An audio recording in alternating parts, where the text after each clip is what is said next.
So, welcome to another episode of Palm Harbor Local. We are back with Carly Jensen from Jensen Brothers Seafood and Carver's Fish House right next door. Yes, hello. Welcome. Thank you.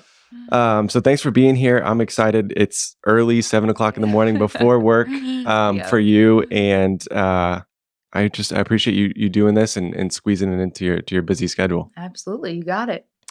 So, I want to start off with just the history of the business, kind of where it started, and kind of how it's grown into what it is today. Yeah, so in 1984, my dad, John Jensen, actually started Jensen Brothers Seafood with his father, who has since passed, but they started selling out of the back of their pickup truck Mississippi catfish and fresh rainbow trout.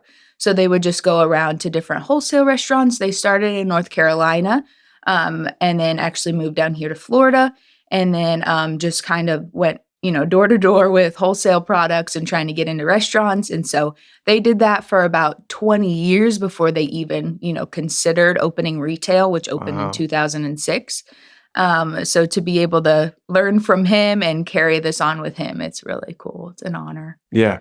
And so when did you step into the business and start working there? So, I kind of have been raised around the business. Yeah. I remember going in there when I was 8 years old and helping, Yeah. put ice on the fish and just being around the shop. But full time since I graduated college in 2017. Okay. Crazy. And it's kind of crazy to think how they started, right? Like selling out of the know. back of a pickup truck. Right. And There so were they two just went- products. Yeah. Yeah. And Two- now we two- house over 200 products between fresh, frozen, and of course, anything at the restaurant. Yeah. But yeah, they started so small and just people loved what they had to offer. At that time, it just was kind of a rare thing to have, freshwater fish delivered right to their restaurant door, Yeah. So now it's, different. We've come a long way in that aspect, but So how did they get the fish back then? And then they were just going to restaurant to restaurant, like, Oh, hey, do you yeah. guys want some? yeah, they just had connection with local fishermen who were catching the catfish and, the trout and Yeah. their farm raised products. So they were just getting them sourced in fresh and Yeah. and then they would do the rest there. Crazy. So- And so when did they get the location and okay, this we're gonna start selling more and more products? Yeah, so the location in downtown Dunedin, they bought that in, I think 2001. And then we didn't even open the doors for retail until 2006. So that 5-year span, they were continuing just to do wholesale and just Okay. expanding their market, Okay. And then once people started going to the restaurants would refer, Jensen Brothers Seafood is our source of fish. And so people were like, well, where can we buy it? And so they opened the door to retail in 2006. Crazy. Mm-hmm. 2006. And what side of the business do you like better? Like the wholesaling side or like the retail? I love the retail. I just love talking to customers all day. It's Yeah. like sometimes I just stand there and I'm like, I can't believe this is my job. Yeah. This is so cool. It's nice because everyone's happy. They're not going to a doctor's office. They're not scared to come in. They're Mhm. coming in for a good reason to get, a nice piece of fish for dinner, lobster tails for a celebration, Mhm. and you just get to learn people in the community. Yeah. That's really what's so cool is everyone's kind of connected. We know so many people in Dunedin and Palm Harbor and East Lake and Tampa. And it's just kind of it's a good feeling. Yeah, it's cool. And there's not many places like yours around, right? Right, That yeah. stick around for a while too. Right, yeah, it's tough. I remember them telling me there was days that, they'd keep the door open just to get $40 in sale, Yeah. starting out in retail in any, sort of field is so hard. And I give every small business owner so many props because so much blood, sweat, and tears goes into it that not many people know. So just to be where we are now and to see what we've built, it's just really awesome. Yeah. Couldn't be more grateful. That's so cool. And I think that's one of the things that I enjoyed with this podcast and, that I was passionate about too is is just like the backstory of like how much work actually goes Right. into like what it is today, you Yeah, know? and consistency and Yeah. yeah, you gotta wake up And every just that day and belief. yep, mhm. Yeah. Yep. It's It's pretty easy cool. to just fold and just say, "this is kinda hard, I'm just gonna work for someone else," but to do your own thing and stick it out, like, it's really rewarding. Yeah. Yeah, that's pretty cool. So what made you want to be a part of this this business and like have this be your kind of career Yeah. versus do something else? Yeah, well, when I started, full-time at 18, I actually was going to college, so I was planning to go to medical school. That was kinda my career path I had chosen, so while still working full-time, the more I worked, I was like, "I really like, this is fun." I love the business side of it, like, financially, doing the numbers and product sourcing and, you know, contacting wholesale and just all the things involved in it. It just really appealed to me. Hmm. And yeah, so I just, once I started going through college, I was just sticking on the path, science, science, science. And then I just determined it wasn't for me and I Yeah. wanted to be in business. And I feel like in business, you can be as creative as you want. There's no limitations. There's a little bit of rules, but not many, like as Hmm. far as Hmm. what you can do and what you can accomplish. And for me, that is so, you know, satisfying, like knowing that there's no cap on what you can do. There's Yeah. no, yeah. There's no box you have to fit in. Right. Yeah. Yeah. And we're just all a team. We always tell our crew, like, there's no boss. Everyone, we work together. And I Hmm. think that's why we've been so successful is that there's not really a hierarchy, of Hmm. course.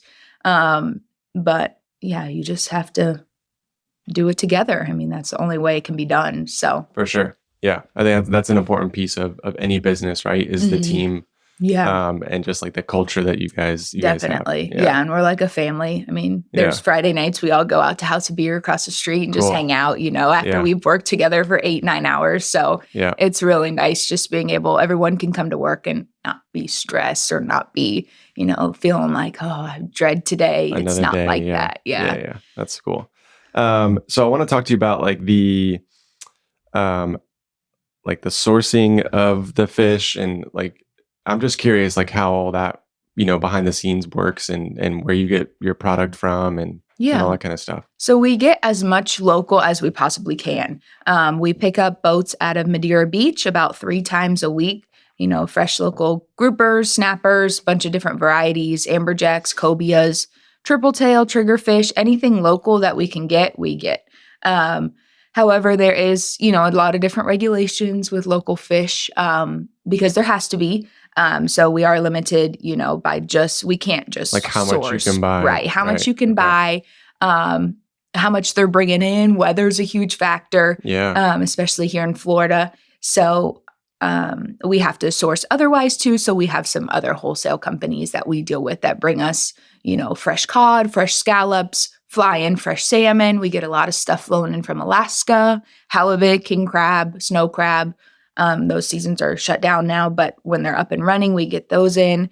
Um, so yeah, we just get as much fresh and local as we can. But then other, regions in the US, we get fresh products, New Yeah. England, Atlantic coast. So And like what's the idea between like fresh versus frozen, if it's like flown, if it's local, like if you're picking up in Madeira Beach, mhm. is it usually like fresh, it's never frozen? Right. Okay. Yeah. Fresh right off the boat. It Yeah. comes right into our warehouse. We cut it, pretty much to order, like right Okay. off the bone. Cool. And then, So that um, you're actually buying like the whole fish. Like that's yeah, not like cut and yeah, filleted for you. Okay. right. Yeah. We buy the whole fish and we Same cut it. thing with like the stuff from Alaska or from out of state, I guess. For that, like the halibut will come filleted to us because halibut are huge. Oh Like yeah, even some yeah. of the fillets are 20 pounds. So the whole fish Crazy. would be like 80. Yeah. So as far as transportation costs for that, that's just Yeah. That makes unreasonable. sense. Yeah. So for stuff like that, it's flown fresh fillet Okay. overnight air. Yeah. So Crazy. yeah. And that's just like you reach out to, there's wholesalers that sell to shops like yours. Oh yeah. Yeah. Okay. And it seems like there's more and more, like we keep getting contacted by other Oh, wholesalers, which really? is super cool. People are getting into the industry. But yeah, really a lot more popular in like regions like Alaska. Miami is a big center for seafood. So we have a lot of wholesalers from there. And then, yeah, just South Carolina, we get a lot of fresh flounder from there. So Okay. just different regions for different items that we're looking for. Yeah. And so how many items do you guys have now? How many? It's probably close to 200. Yeah, between Crazy. fresh and frozen. Yeah. Yeah. Mhm. And how, I mean, I imagine that's difficult in predicting like what you're going to sell. I mean, you guys have been in business for a long time, right? So you have like some history and numbers to go off Right. of, but Yeah. getting product in and making sure it sells in enough time, Mhm. like that's a challenge, right? Yeah, right. Seafood, you want it as fresh as possible. So, yeah, we don't hold anything, more than a day or two, which is Yeah. our goal.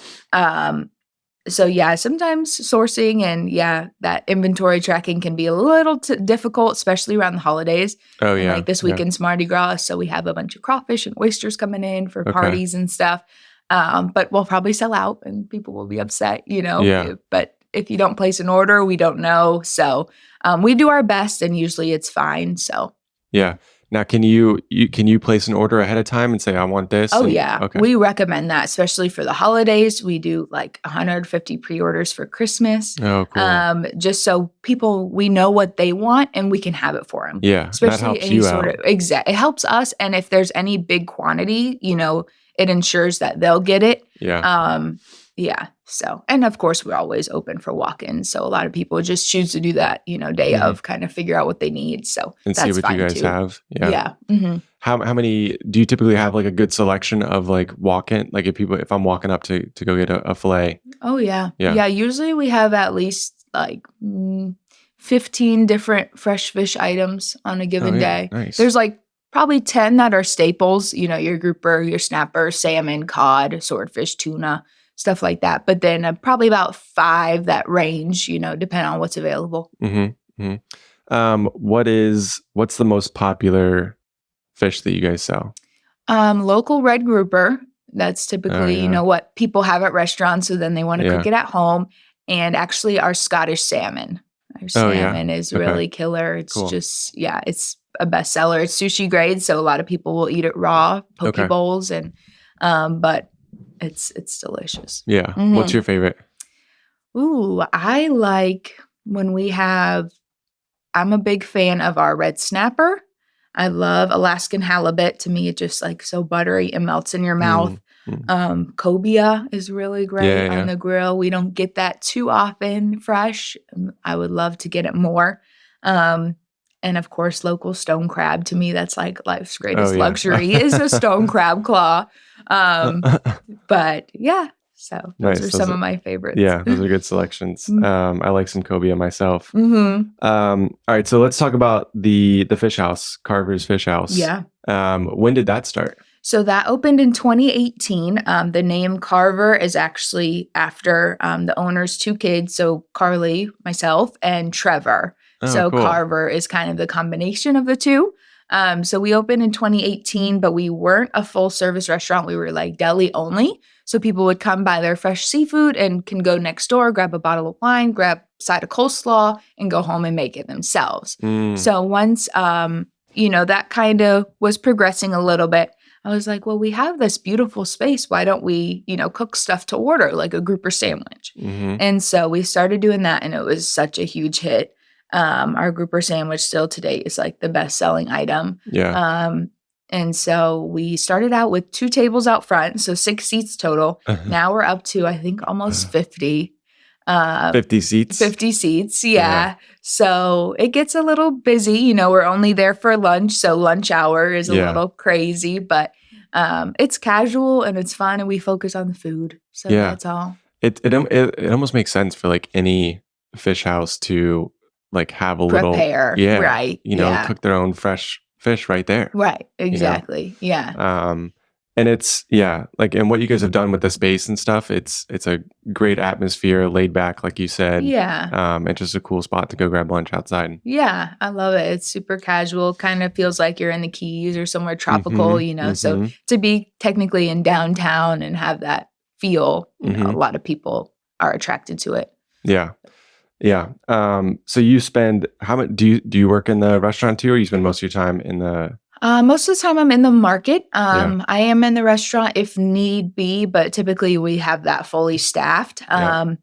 So usually I'm over in the market, managing things. We're a little heavier volume on that side. The restaurant gets busier, midday, but Yeah. the market overall is heavier. Flow of traffic because people are just in and out. Restaurant is service, so Yeah. they're staying a little longer. So usually, yeah. Yeah. But That's I pretty love cool. doing both. They're so different, so I Yeah. don't mind doing both. It kinda breaks the rhythm of, one or the other. Yeah. And then going back to like just the people, like you said before, just connecting with people in the Yeah. community. I mean, I know probably a third of our customers by first name. That's Like, I cool. just love talking to them, catching up, asking how their family is. Of course, we do have a lot of, snowbird population, Yeah. and so it's great they're all coming back now, so I get to see them, so it's so fun. And we have so many loyal customers that have been with us. I mean, even since I started 5 years ago, like, Yeah. I have been seeing them consistently, once a week for 5 years. So it's almost like they become part of your family, Yeah. I might not know their last name, but I see them all the time. And Yeah. so that's really what, Dunedin's about. It's all about the community. Yeah. Mhm. It is cool, like how like Dunedin, I think Safety Harbor and Palm Harbor, it's like these small little communities. Um, inside, like there's so much to do in this area, right? Between all the Yeah. different cities in Pinellas County, Oh, it's Tampa, amazing. so we have Yeah. access to all that, I but know. still like that small town feel where you can, Yeah. see a friendly face when you're going to the restaurant or something. Yeah, and I love, all of those little towns individually because 'cause they're Yeah. all so different. Yeah. Yeah. Downtown Palm Harbor is different than downtown Safety Harbor and downtown Dunedin, Yeah. but it's so fun. And yeah, no matter where I go, I manage to see a couple customers or a couple people that live in the area, so it's always fun. Yeah, that's cool. So what are some of the challenges that you have to face, like in this business? Yeah, my biggest one is my need to be perfect. Mm, I feel like I always have to deliver 100%. If someone's unhappy with something, I take it personally, just because I think I just have such strong ties to the business mhm. that it does, and sometimes you just are going to have that, Yeah, sometimes you can't please everybody to your best ability as much as you want to. yeah, Sometimes they're having a bad day and they're going to take it out on you. So I've sure. started to learn that, but it still hurts. We Mhm. can get 15 good reviews, and that one, less Yeah, yeah, than good one is the one I'm thinking about at the end of the day. So I think that just reflects back on me and the need to just do better and grow and, provide the best that we can, mhm. which we do try to, all the time. But sometimes things are going to happen out of my control that, Yeah, yeah. yeah. So I think that's hard. And I think every business owner or every person can relate, in their aspect. Yeah, and it's you just have to show up and do the best you can that day, Exactly. right? Yeah. And at Yeah. the end of the day, like you just hang your head on that. And Yeah. and like you said, like some people are just having a bad day sometimes, and some Mhm. things are just kind of out of your control. Yeah. So that's tough. But as a business owner, I definitely can understand like how that is challenging, right? Right. It's a difficult thing to overcome. Right. Yeah. It is. Yeah. Yeah. People don't, think about what they write on the computer or Right, right. social media will hurt you, but it does. It does, in Yeah. different ways, especially when it comes to your business and your profession. And when you have 16 employees who rely on you for their jobs, like it's a lot. Yeah, yeah. So not that one review is going to tear a business down, but it just hurts. Yeah. You do so much to try to make it as, great as it is. And, but that's just part of the job. Yeah. It's part of it. And two, like servicing so many people like on a daily basis, right? You're gonna come across that a little more often. Right, Yeah. exactly. But for the most part, all of our customers are awesome and we rarely have, knock on wood, a negative review or complaint or anything. But Yeah. we can always just do better, So I'm sorry, I'll try better next time. So Yeah. that's all we can do. I love it. So I love it. So what about like any future plans or any big goals you have for the business coming up? yeah, so we're not there with expansion. We really Yeah. love where we are in downtown Dunedin and just Mhm. focusing on that. I've seen other businesses expand and it just not go well. And, Yeah. so we really just like to focus on our location now. But we are just lunch only at Carver's Fish House. So eventually I'd like to expand into dinner hours. Okay. Because I feel like we miss so much of the town, not being open at night. Yeah. So hopefully that's in, the near future. We'll be expanding into dinner hours. But besides that, we're just going to keep doing what we're doing and maybe offer some sort of delivery service or online ordering. I don't know. There's a bunch of stuff that's, available at our fingertips, but just, I like to focus on people coming in and getting what they need and going home happy, having a nice meal. So, maybe one day we'll do one of those other things, but for now we're just really content. I think that's cool because, it's like you said, like people expand sometimes and maybe it's too early or they don't have everything else like dialed in and it kind of hurts the business. Mm-hmm. So it's important to make sure that you have like, your foundation, right? Before you can grow and do anything different. Right. Yeah. We don't want quality to suffer or service, Right. And I mean, staffing's hard in these days. We have a great staff and I'm so blessed, but it's hard to find people that, you trust and show up and do what you ask them to do. So, so it'd be really hard to open a second location in today's time. So we're good with the first. There you go. I like it.